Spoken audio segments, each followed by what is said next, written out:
একটু এগিয়ে দেখি। না, ভেতরে যদি সাপ খোপ থাকে আমরা গোপাল দাদুকে আগে জানাই। পুটি ঠিক বলেছে। তাহলে তাই হোক, চল সবাই মিলে গোপাল দাদুর বাড়ি।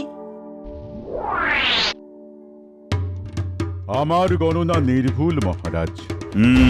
তবে তো খুব চিন্তার বিষয়। রাজ্যতীষী, এর কি কোনো প্রতিকার নেই? যা ঘটার তা ঘটবেই, একে খণ্ডাতে পারা যাবে না। তাহলে আগাম জেনে আমাদের লাভ কি? লাভ তো আছে মন্ত্রী মশাই, জানা থাকলে বিপদের সাথে লড়াই করতে সুবিধে হয়। ঠিক ঠিক ঠিক ঠিক, এই ভয়ঙ্কর ঝড়ে আমাদের প্রজাদের তো রক্ষা করতেই হবে। তাহলে আমার এই প্রাসাদের মধ্যে আমার সমস্ত প্রজাদের থাকার ব্যবস্থা করতে হবে। কি করে সম্ভব? আপনার প্রাসাদের সব প্রজাদের পুনর্বাসন হবে না। কিন্তু আমার রাজ্যের একটা প্রজাও যেন বিপদে না পড়ে। ভাবো ভাবো, সবাই ভাবো। আজ থেকে তোমাদের মানে আমার সব রাজকর্মচারীদের 24 ঘন্টা সজাগ থাকতে হবে। গোপাল, রাজ্যতীষী আমাদের আগাম জানিয়ে খুব উপকার করেছেন। হ্যাঁ হ্যাঁ, এই সুযোগটা তাহলে আমাদের নিতেই হবে।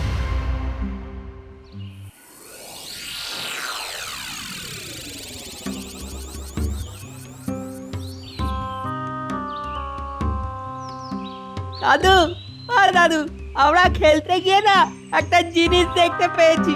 একটা সুড়ঙ্গ। বলিস কি রে, এ তো দারুণ ব্যাপার। চল তো, আমাকে নিয়ে চল তো। ও মা, এই তো এলে। আবার কোথায় যাচ্ছ? বলি, পায়ের নিচে তোমার কি সর্ষে আছে নাকি? খুব বড় বিপদ আসছে গিন্নি, সামলাতে হবে, নইলে সবার বিপদ। বিপদ? হ্যাঁ গিন্নি, আমি এসে সব বলছি, চল।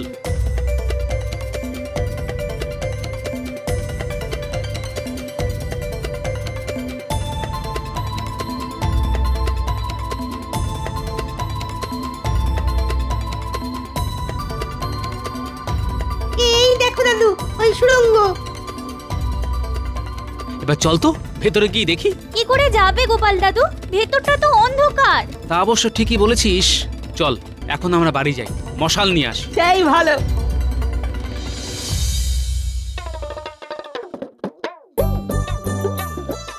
মহারাজ, মহারাজ, মহারাজ, উপায় এসে গেছে আমাদের হাতে। উপায়?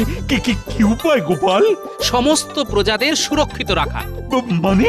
ওই রাজ্যের শেষ প্রান্তে যে মাঠটা আছে না, তার নিচে একটা সুড়ঙ্গ, বিশাল। মহারাজ, গোপাল মনে হয় বিপদের গুরুত্বটা ঠিক বুঝতে পারেন।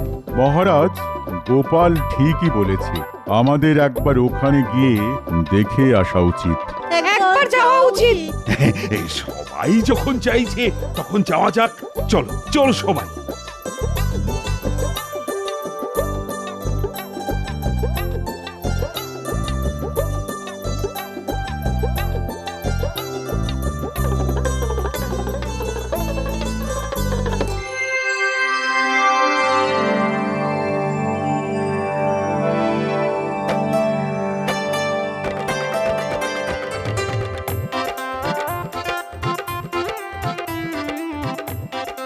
বাবা, এ তো বিশাল সুড়ঙ্গ।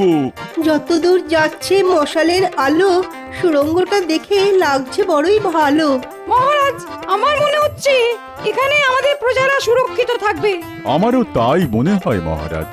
মন্ত্রী, ও মন্ত্রী, তোমার কি মনে হয়? সবাই যখন চাইছে তখন। সেনাপতি, লোক লাগাও, পরিষ্কার করে বাসযোগ্য করতে হবে তো। আমাদের হাতে তো আর নষ্ট করার মতো সময় নেই। ঠিক আছে মহারাজ, হয়ে যাবে। গোপাল, তোমাকে যে কি বলে ধন্যবাদ দেব, আমার তো কোনো ভাষাই নেই। প্রশংসা আমার প্রাপ্য নয় মহারাজ, আমার বানর সেনা, ওরাই আমাকে এই সুড়ঙ্গের খবর দিয়েছে। মন্ত্রী, তুমি পুরো ব্যাপারটা দেখবে, যাতে আজকের মধ্যেই সুড়ঙ্গটা পরিষ্কার হয়ে যায়। আর আমি কাল থেকেই প্রজাদের এখানে ছড়িয়ে নিয়ে আসবো। ঠিক আছে মহারাজ, আমি দেখছি। দেখছি না, করতেই হবে। সময় নেই একদম।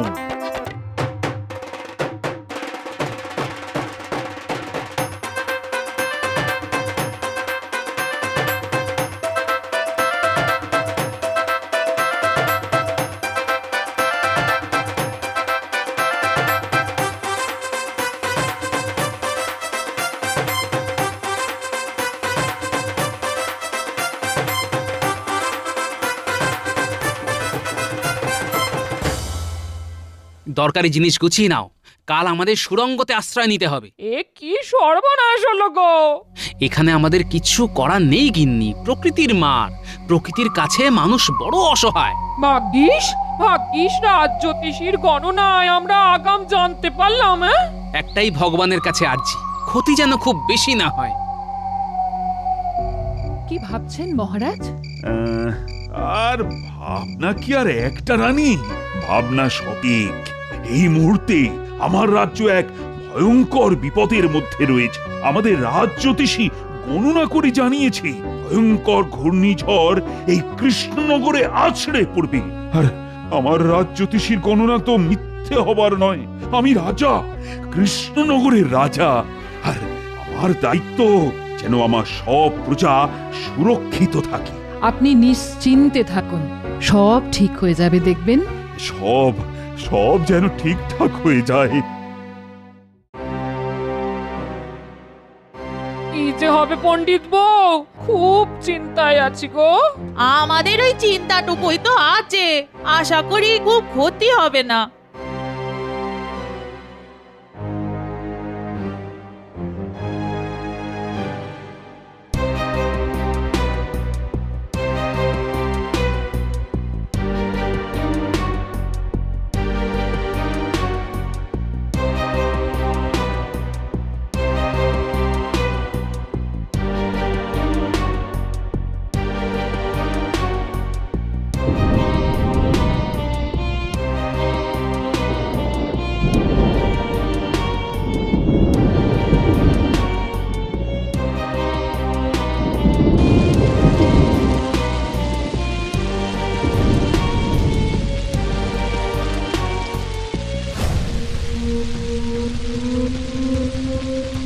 ওহ, জানি না ক্ষতির পরিমাণ কত হবে, তবে আগাম জানার ফলে সমস্ত প্রজাদেরকে সুরক্ষা তো অন্তত দিতে পেরেছি। এবার ঝড় থামলেই তো আসল কাজ। হ্যাঁ, ওইটার জন্যই তো বসে আছি। প্রাকৃতিক বিপর্যয়ের পরই তো আসল কাজ, কিছু কামাতে হবে। রাজ্যতীশী, এই তাণ্ডব কখন থামবে গো? মহারাজ, গণনায় দেখতে পাচ্ছি কাল সকালে ঝড় থেমে যাবে। দেখো, তোমার এই গণনাটাও যেন মেলে। মিলবে মহারাজ, মিলবে। কাল সকালে সূর্য উঠবে।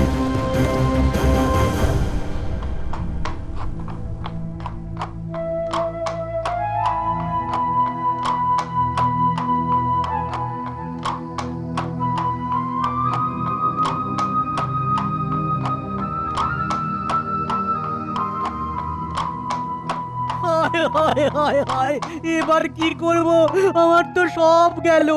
ও হায় হায় হায়, সব রাজ্যে যেখানেই গেলাম সেখানেই এক দৃশ্য, পুরো রাজ্য বিধ্বস্ত। মন্ত্রী, বলুন মহারাজ। আমার আদেশ, এই প্রাকৃতিক বিপর্যয়ের ফলে যাদের ঘর ভেঙে গেছে তাদের ঘর আগের মতো বানিয়ে দিতে হবে। আর তুমি এই দায়িত্বটা নাও। নিশ্চয় মহারাজ, এ আমার কাছে আশীর্বাদ। আমি আজ থেকেই কাজ শুরু করব। এই কেলে করেছে মন্ত্রীমশাই, এবার সুখে চুরি করতে পারবে। রাজ্যের প্রজাদের ঘর হোক বা না হোক, মন্ত্রীমশাইয়ের পকেট ঠিক ভরবে। মহারাজ, একটু আলোচনা করে দায়িত্ব ভাগ করলে হতো না? হ্যাঁ, আলোচনা করে? কেন কেন বলো তো? এই গোপালকে থামাতে হবে মহারাজ। এখন আলোচনার কোনো সময় নেই। এখন যুদ্ধকালীন তৎপরতাতে কাজ করতে হবে। মন্ত্রীর মাথাতে যে কতখানি চাপ তা একটা ভাঁড় কি করে বুঝবে? ঠিক আছে মন্ত্রীমশাই, আপনি রাজ আজ্ঞা পালন করুন, আমি আমার মনের আজ্ঞা পালন করতে যাই। গোপাল, এখন ঝগড়া বিবাদ করার সময় নয়। আমাদের রাজ্য সংকটে, এখন আমাদের সকলকে একজোট হয়ে কাজ করতে হবে। মহারাজ, আমি কাজই করতে যাচ্ছি, আমার কাজ একটু আলাদা। কিন্তু গোপাল রেগে গেল কেন?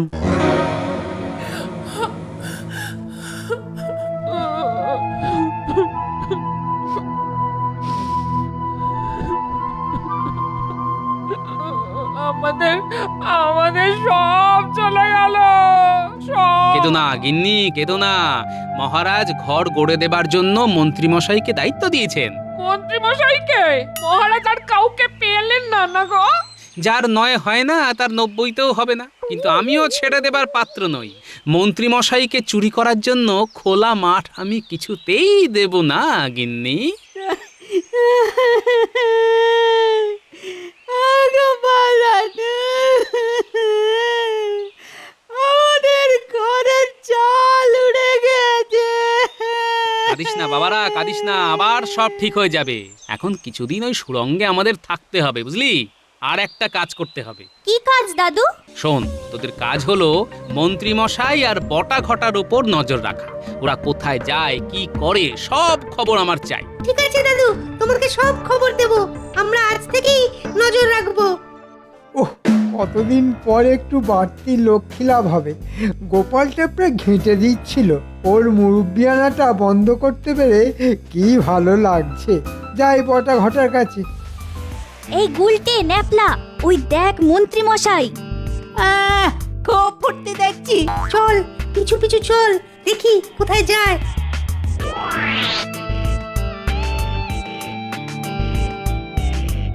বটা ঘটা, বটা ঘটা, বাড়ি আছিস? হ্যাঁ আছি। অনেক কথা আছে, আসছি।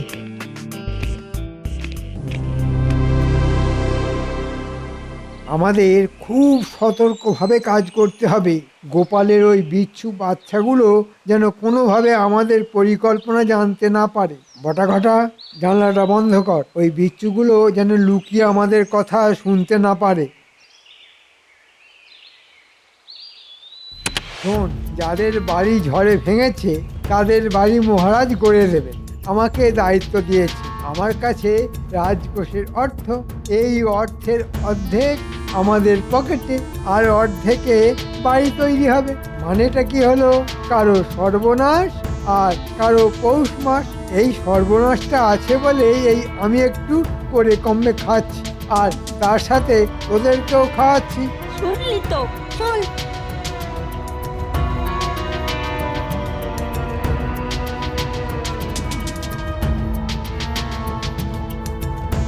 গোপাল দাদু, সব শুনলে তো? মহারাজকে আজকেই সব জানিয়ে দিও। না না, আজই সব কথা বলতে পারবো না। মহারাজ প্রমাণ চাইবেন। আগে প্রমাণ হাতে পাই, তারপর। খুব ভালো কাজ করেছিস বাবারা। তোরাও একটু সাবধানে থাকিস। আমি এখন রাজসভায় যাচ্ছি।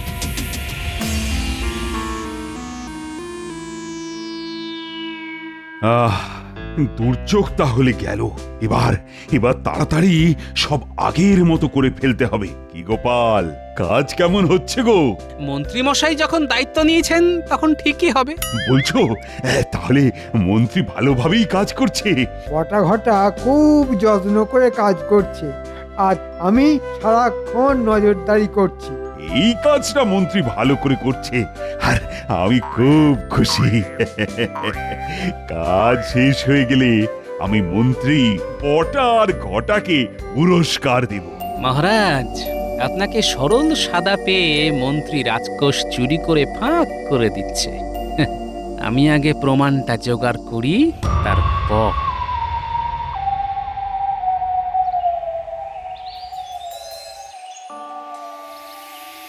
গোপাল দাদা, ও গোপাল দাদা, আমার আমার সর্বনাশ হয়ে গেছে গোপাল দাদা। কেন, আবার কি সর্বনাশ হলো? ঘরের দেওয়ালটা হঠাৎ ভেঙে পড়লো। মানে এই তো সেদিন তোমাদের বাড়িঘর মহারাজ বানিয়ে দিলেন। গোপাল দাদা, গোপাল দাদা, আমার আমার ঘরের চালটাও ভেঙে পড়েছে।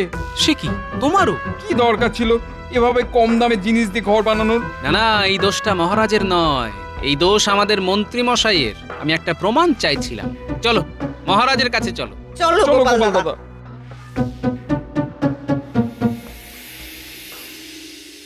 কি গো, আজ রাজসভায় যাবে না? না গো গিন্নি, মহারাজ আমাকে ছুটি দিয়েছেন।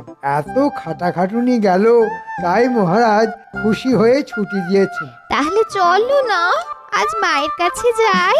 মা খুব খুশি হবে। আর আমি তোমার দেওয়া 7 নলি হাটটা দেখাবো।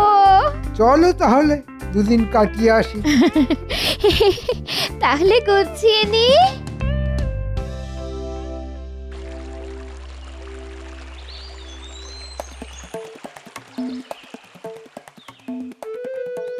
হ্যাঁ কি কি বলছো তোমরা? হ্যাঁ এও কি সম্ভব? আমি আমি কোথায় ভালো কাজ করার জন্য মন্ত্রীকে দুদিন ছুটি দিলাম। হ্যাঁ মহারাজ, এর এক বর্ণ মিথ্যে নয়। মহারাজ, দিশি কুকুরের লেজ কখনো সোজা দেখেছেন? যতই টানুন না কেন, ছেড়ে দিলে সেই খণ্ডতপ। না না না, আজই ওর শেষ দিন। ওকে ওকে আগে আমি ডাকি, তারপর ওর বিচার শুরু করব। মহারাজ, একদম না। মন্ত্রী মশাই যেন ঘুণাক্ষরেও টের না পান যে আমরা সব জেনে গেছি। মন্ত্রী মশাই ছুটি কাটা, তারপর মন্ত্রীর ঘর কিভাবে ভাঙতে হয় সেটা আপনি আমার উপর ছেড়ে দিন। ঘুঘু দেখেছেন, এবার ফাঁদটা দেখুন।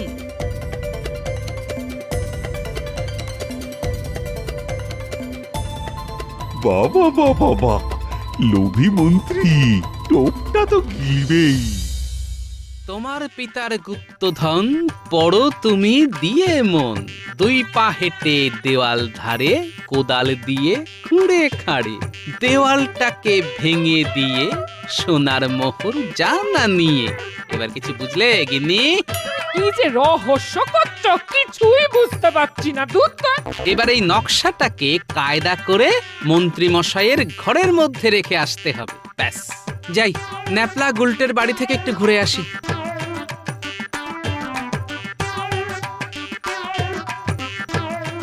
মানুষটা কি পাগল হয়ে গেল নাকি? ও ঠাকুর, ও ঠাকুর, একটু দেখো মানুষটাকে। ঠাকুর,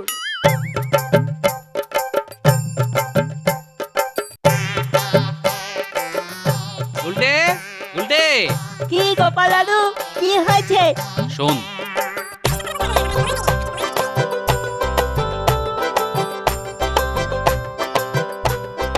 সাবধানে কাজটা করতে হবে। মন্ত্রী মশাই আর মন্ত্রীগিন্নি বাড়ি নেই, আমি খবর নিয়েছি, বুঝলি? তুমি নিশ্চিন্তে থাকো, তোমার কাজ না হয়ে যাবে। আমি জানি বাবা, তোরা তো আমার বানর সেনা। আমি এখন আসছি, কাল খবর নেব। আমি আজ এক্ষুনি গিয়ে কাজটা করে আসছি।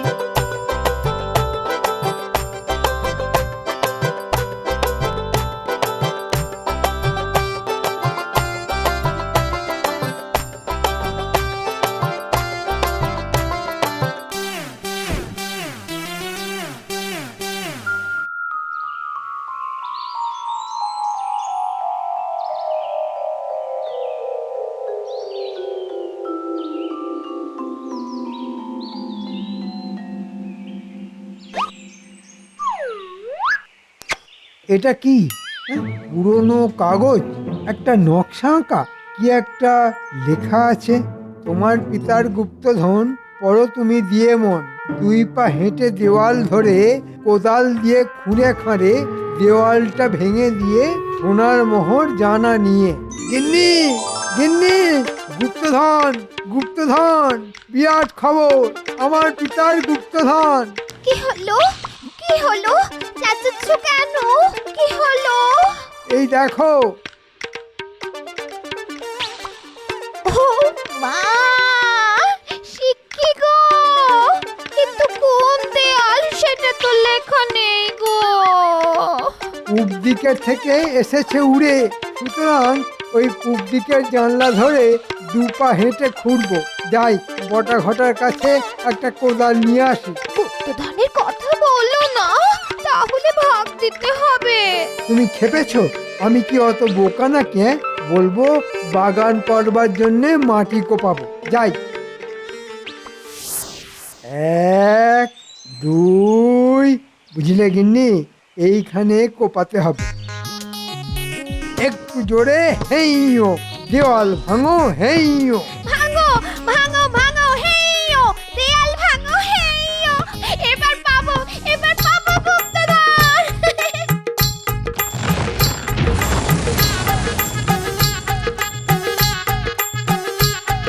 কোথায় গো গিন্নি?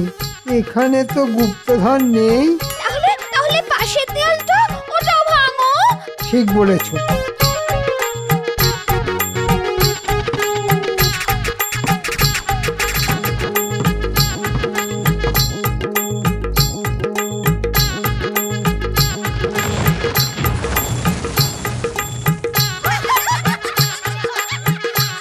বাবা বাবা, খুব সুন্দর, খুব সুন্দর। গোপাল বিশ্বে আমার মন্ত্রী একমাত্র লোক যে কিনা গুপ্তধনের জন্য নিজের ঘরের দেওয়াল ভাঙে। মন্ত্রী মশাই, গুপ্তধন তখনও ছিল না, এখনো নেই। শুধু ঘর ভাঙার কষ্টটা কেমন লাগে সেটা জানালাম। এই, এই, তুমি কম দামের ভেজাল জিনিস দিয়ে গরিবের ঘর বানালে, হ্যাঁ? তোমার কাছে যা অর্থ আছে সেটা এক্ষুনি ফেরত দাও। আর তোমার দুই সাগরেদ বটা আর ঘটা আমার কাছে সব স্বীকার করে নিয়েছে আর সমস্ত অর্থ ফেরত দিয়েছে। তাই তোমাকেও ফেরত দিতে হবে। আর নিজের ঘরের দেওয়াল তোমাকে একাই তুলতে হবে। ও ভোলা ময়রা, ও পুটির বাবা, তোমাদের ঘর আবার করে দেওয়া হবে। এবার কিন্তু সব দায়িত্ব গোপালের। ধন্য ধন্য মহারাজ, ধন্য।